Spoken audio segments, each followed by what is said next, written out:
Hello and welcome to the Capital Conversation with me, Michael Hayman. Now, change is coming. It's coming to an office near you. And for my guest today, that change is a generation game, as she helps businesses get to grips with what for some is the war of the ages, whilst for others, it's their secret sauce. The reason for this is that there is not just one, two or three, but four generations working together under one roof. Well, Dr. Eliza Filby is the writer, academic and intergenerational expert here to tell us more about the future of work. Doctor who I asked, Dr. Eliza Filby, welcome to the show. Great to be here. Might well be my first doctor on this show, I think. And first of all, though, let's start. What is an intergenerational expert? It's a title I gave myself to excellent. basically address what I think is one of the looming challenges across business, which is creating generational diversity within the workplace. We've had a focus on gender diversity, focus on ethnic diversity. Actually, generational diversity and getting that right is key, because as you pointed out earlier, we now have four generations in the workplace. We have baby boomers still clinging on to power, not yet to retire. So let's be clear. So a baby boomer was, but let's be clear on our terms. So baby boomers are those really born between mid-1940s through to the mid-1960s. Those born in the aftermath of the Second World War, the benefactors of post-war prosperity and the benefactors of the Thatcher boom. So if this was the Game of Thrones, these would be the Lannisters, right? These would be the people in control. Yes, yes, they are. And they are still working. The biggest rise in employment in the last 10 years has been in the over 65s. So baby boomers are still clinging on to power. Next up, we have Generation X, born between the mid-1960s right up till 1980. And they are I hope you're going to say something good about Generation X. Well, that's you, right? Exactly. So they are the forgotion generation, the ignored generation. And they're quite the sceptical generation. They're the first tech generation, Sony Walkman, Crackberry generation. And indeed, they are the ones that witnessed two crucial shifts in the workplace. The shift of Britain from a predominantly white to a multiracial society, and secondly, the mass entry of women into the professionalised workspace. And then next up... Well, hold on. I heard them once described also as the workhorse generation. No, I think actually more accurate than that is the squeezed generation. Squeezed generation. Because not only are they still looking after their kids, they are, a lot of them, looking after their elderly parents. So they are having pressure and being squeezed from both ends. And actually, it was Gen X that suffered the most financially during the crash. Right. Okay. So the most depressed generation segment within one generation across all generations are Gen X men. So your generation. Gen X men are the most depressed subgroup within across the generation. Okay. So let's move on from that then. What's the next generation? Okay. Next up, we have Millennials. Those born from 1981 through to 1996, and they are known as the meme generation, the selfie generation. You know, castigated for spending too much money on avocados on toast. And three social transitions have really characterised this generation: the birth of the smartphone, the expansion of cheap travel, and the expansion of higher education. Next up, we have Generation Z. And they are those born from 1997 through to 2010. And they are your new graduates, your new recruits, and those that are the ones that actually have a very different attitude towards, say, money, career, technology than their millennial forebears. So this is the four generations working under one roof, and if you read The Guardian, it's utter warfare in terms of the way they interact with each other. Well, is that how you see it, or is there a bit more harmony in it? I mean, I go and help companies address the sort of generational differences and tensions within their workplaces, and on some occasions you can feel the tension resembling a sort of bad Christmas dinner party. You know, the sort of some ageism that goes both ways. Of course. What fuels that? What does bad look like? What makes that happen? I think on one level it's what I call generational chauvinism, where the old look down at the young and go, well, why are these millennials demanding sabbaticals and volunteer days and flexible working? I didn't get any of that when I was making my way up. I just kept my head down, shut up and got on with it. Why can't they? So there's kind of that kind of flow of prejudice. Know your place. Know your place.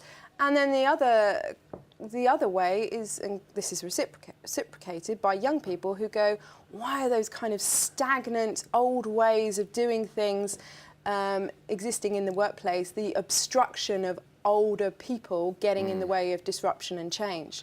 And indeed, Probably I've a worked lot of my members of my team thinking quite exactly possibly, that. Michael, quite possibly. I do not care to comment on that, but I do think you're getting a situation now where if there is too much change in an organisation, you fail to bring the older, more experienced employees along with you, and they consider the work environment being completely at the hands and beholden to the millennials and Gen Zs. But we are looking at quite a decisive power shift now, aren't we? I think it's 75% of the world's workforce will be millennial by, I think it's 2025. Does that mean that? Feel it. So things are changing. Yeah. You can feel, I think, not just in the workplace, I think, but in broader society and particularly politics, the millennial rupture taking place. I think personally that populism is kind of baby boomers' last stand on the political stage. Right. And I think in the workplace, the disruption coming from millennial employees is also kind of, you're seeing that generational transition. Forget Gen X, by the way, there's not enough of you to have caused this rupture. It's really a battle, a cultural battle in the workplace and in politics between boomers and millennials. And I think it's, in some ways, can be incredibly healthy and productive, but in other ways quite obstructive and damaging to a corporate culture. And on the balance, though, do you see this as a positive change? I mean, in terms of where you would see the net outcome of that, you know, you're saying that some of it's positive, some of it's negative, but in terms of the net move forward, is this progress? Yes, because if we look at the scenario we have at the moment, for big corporates, they have had millennials in their organisation for about 10 years. They have been kowtowing to, say, in some ways, millennial demands, implementing flexible working, for example, horizontal promotion, that kind of thing, abolishing annual reviews, all that kind of thing. And that's caused a lot of tensions, but also caused a lot of good. For example, introduction of flexible working hasn't just benefited millennials, indeed, it's benefited parents of young children, it's benefited grandparents who are in charge of childcare for their grandchildren.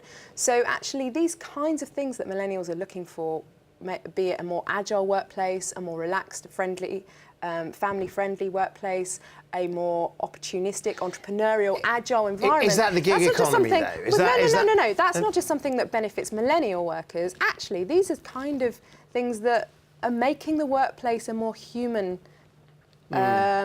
place, and that can only be a good thing. And yet leaders are freaked out. I mean, I was reading a Deloitte survey that said, you know, 2/3 of millennials have got one foot out the door. They want to be out of their job by 2020. There's absolute fluidity now in the relationship between, I guess, kind of organisations and the people that they work with in a way that's stressing out the leaders of these organisations. Is that just, do they just going to get better, or is that There's two things happening there. First thing, I would say a decline of the lanyard years. That old corporate stale culture. So what is a lanyard years? You're going in. You go in with your lanyard and you beep in, you beep out, and you stick to your rules and you stick to your silos, and everyone follows a quite rigid hierarchical work pattern. Also going on, and this I think is really fundamental that business understands this, is that baby boomers had what is known as the three-stage life, and this is brilliantly documented in a book called The 100-Year Life. But basically, baby boomers had all their education and training up until the age of 21 if they were lucky to go to university, a sustained period of work life in which they were obviously contributing to a pension, and then a long and happy and healthy retirement. Right, if they were lucky, starting at 65. Now, millennials are not going to have that. It's been estimated that millennials will have to work until they're 80. Okay, now that may not be full-time work until they're 80. They may slip off slowly into part-time work before retiring at 80. But they're going to have a much longer working life. They're going to have to be much more agile and responsive because of automation. They're not going to have to or be able to rely on the welfare state in the way that perhaps baby boomers were.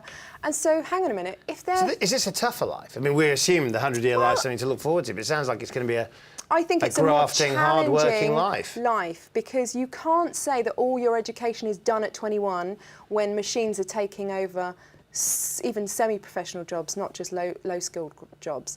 You cannot say that you want to stay with one company for 65 years of your working life, because it's just not realistic, it's not fulfilling, it's not in any way catering to what is likely to be the millennial experience of work, which is not only multi-job but multi-career. You know, I'm 37 years old. I've had 3 different careers before, and will have 3 careers before I'm 40. My mum, who's now 75, worked for the same company for 45 years.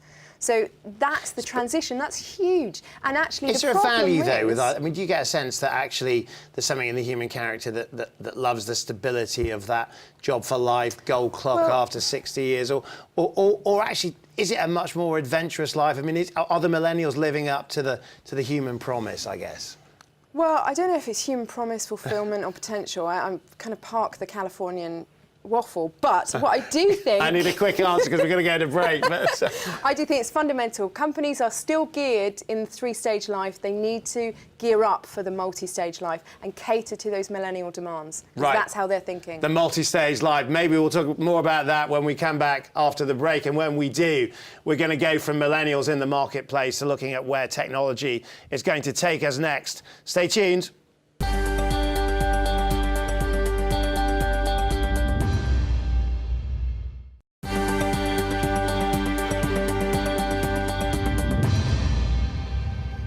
Welcome back. My guest today is Dr. Eliza Filby. Eliza, now before the break we talked about the generations and how they're changing.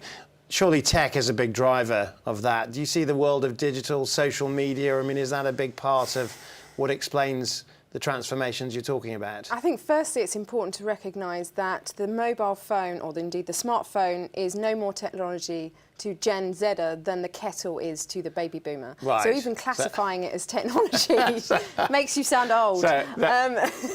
But yes, I think what you're witnessing with those 4 generations in the workplace are 4 different ways of communicating. So I've been into companies where they have, in order to harmonise generational tensions, bring in skill swap, whereby a baby boomer teaches a Gen Zer how to answer the phone, because of course a Gen Zer holds the phone like that, not like that. In the other side, you've got Gen Zer helping a baby boomer, you know, play on social media, become an ambassador for the company on social media. So you've got different technological skills, but also a potential there to alleviate some of those tensions by sharing them. I mean, in terms of when you see the chat, I mean, it's a fair point that you make, is that, I mean, what's tech to one generation is just like nothing to another. But for those in business that are looking at this and they're looking at how society reacts to things like tech. I mean, you see sort of the call for government health warnings on the way we use social media. I mean, what generation is that aimed at, do you think? I think it should be aimed at baby boomers.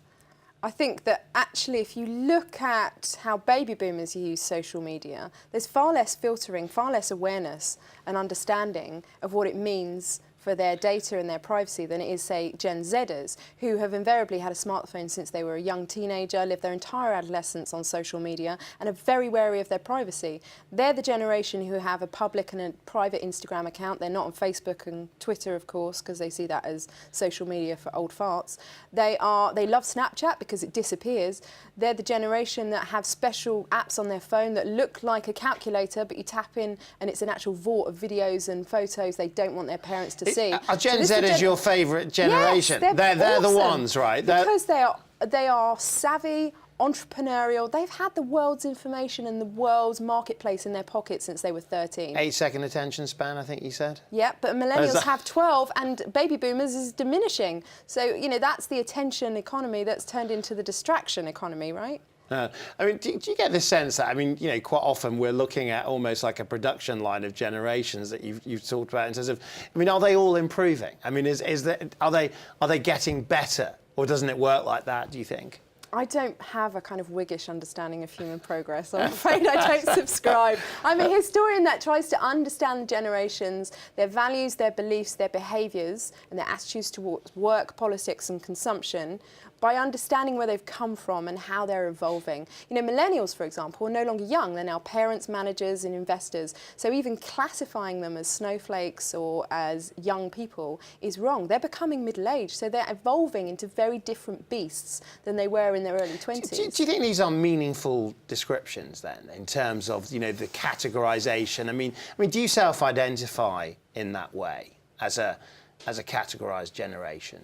I think generations as a category is problematic for all the obvious reasons. It's generalisations, it misses out nuance and all that kind of thing. Is it international?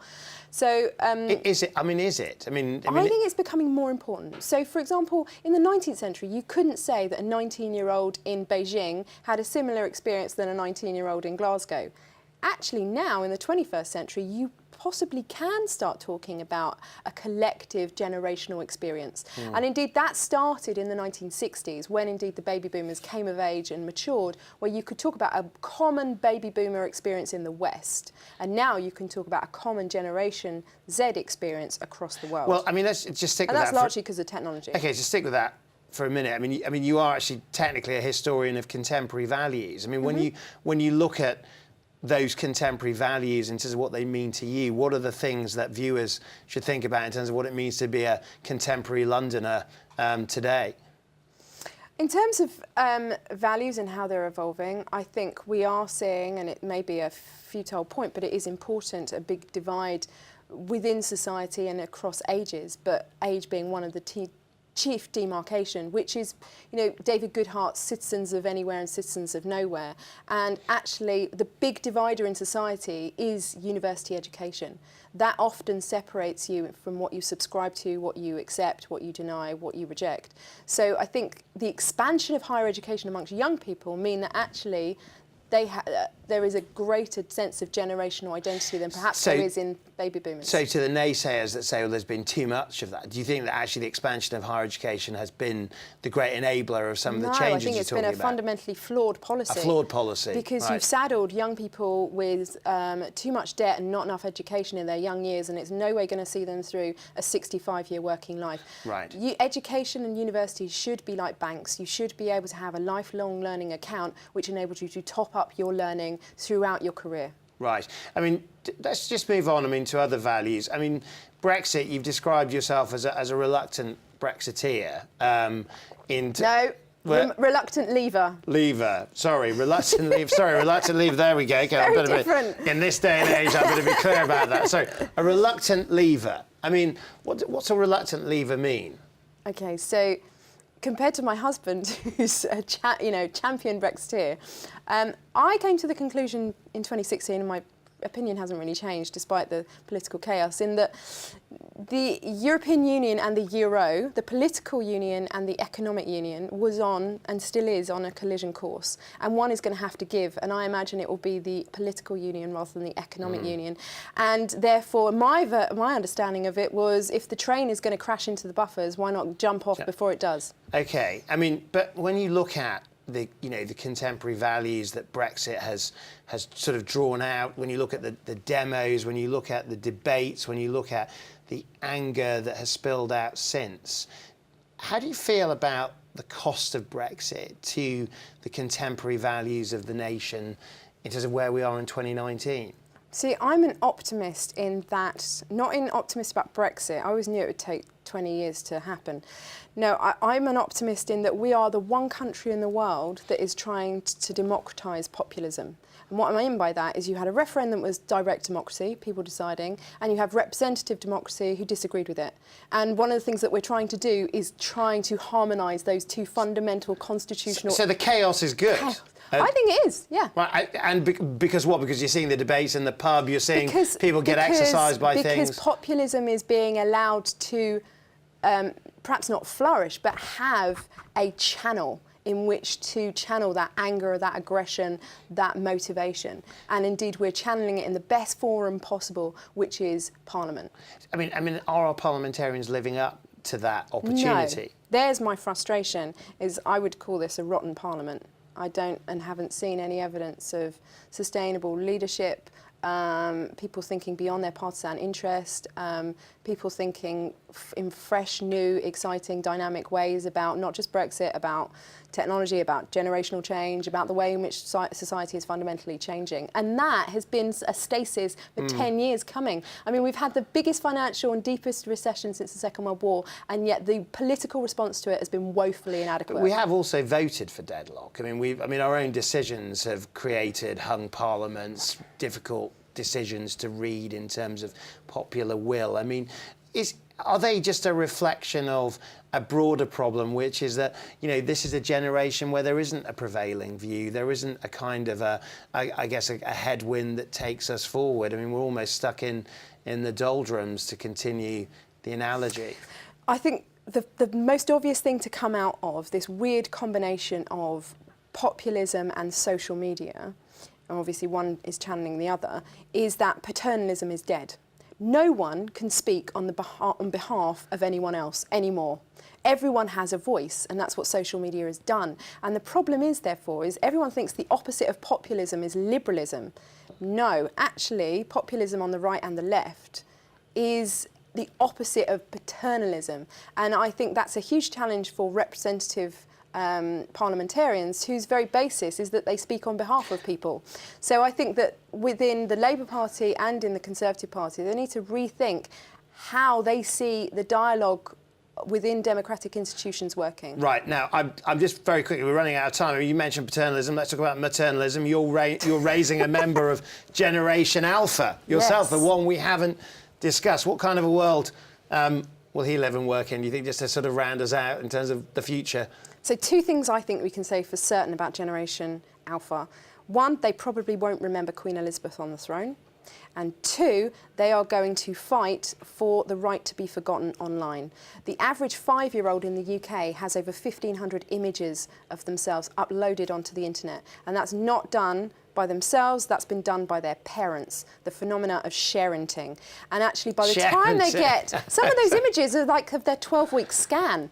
So by the time they get to 19 or even 13, their digital footprint is not only going to be huge, but incredibly embarrassing. So I think you'll see that generation going, Mum, Dad, take it all down. Take it all down, indeed. I have family members that aren't going to like this show. But Eliza, thank you very much for all of your thoughts here on the show. And it's all we have time for. And thanks to my guest, Dr. Eliza Filby, an expert helping us understand and unlock the potential of the country's future. Hers is a story of seeing beyond the stereotypes. And you know what? Knowledge gives you power. I'll see you for the next Capital Conversation. See you then.